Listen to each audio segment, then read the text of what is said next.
Thanks. Good afternoon, ladies and gentlemen. Today I will talk about a bit different subject, but it is quite related to all scientific areas.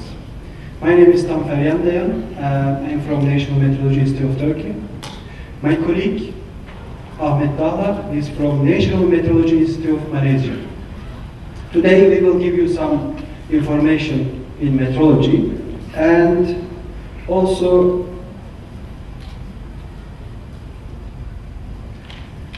the results we have taken from our survey. If I look at the contents of my speech, I'll introduce you our task 2.6, and then I'll give you some background information in meteorology and some information on quality infrastructure and the work we have done so far.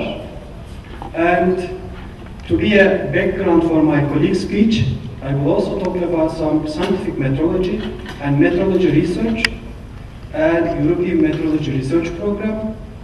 Then we will describe other activities we have done in this task and also our future plans. Well, the task 2.6 is under work package 2. It is called EU policies on meteorology and standardization. And our, in fact, core subject is facilitation of EU S&T cooperation in meteorology.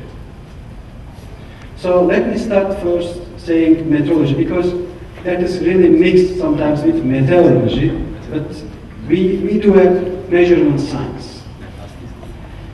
Meteorology is not only the science for the scientific people, it is important for all of us.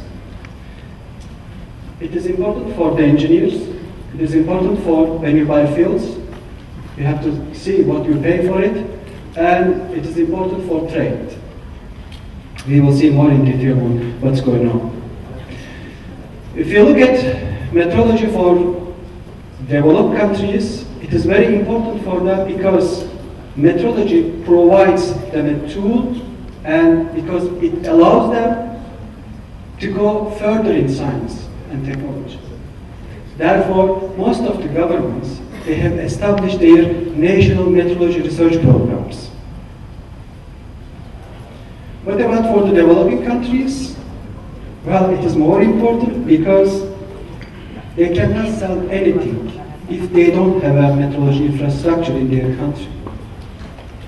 Because technical barrier to trade agreements of World Trade Organization. Well, these are the obstacles for them. They have to overcome this problem.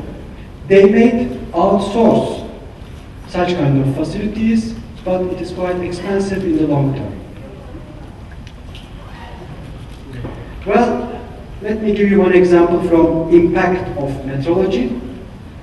This is the research carried out by this program. I put a reference here. When you put €1 for meteorology infrastructure, so you get €3 back. It's generated. That's the research.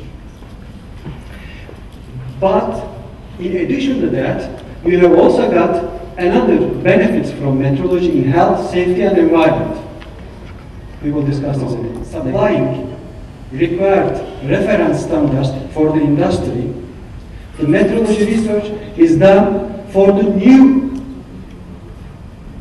challenges, like healthcare, as we have been discussing last 2 days, semiconductor industry, climate change, environment, energy, space, security, development of new technologies, and big impact for standardization as well. Let me give some examples. Inline measurement of complex geometries. The carbon dioxide emissions, there will be some new directives for carbon dioxide emissions.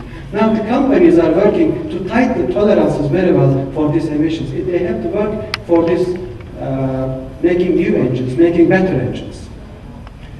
Semiconductor industry, a colleague from Austria was talking that about the size of the computers. But why they didn't make these sizes about 10 years ago? Because There is a requirement from wider scope, greater precision from industry, emerging areas, non-traditional metrology areas such as food safety, clinical medicine, and environment. And in the new millennium, after doing some European metrology research program, 2 programs has been finished in 7 years, they find that the demand coming from industry is the capability of, it's not in line with the capability of the national metrology institutes of each individual country. We are talking about the European countries here. And they have been there for 100 years of national metrology. And they cannot solve the problem on their own. So they realize that they have to operate the day before. So the solution, pulling the resources across Europe to join the European Metrology Research Program called EM.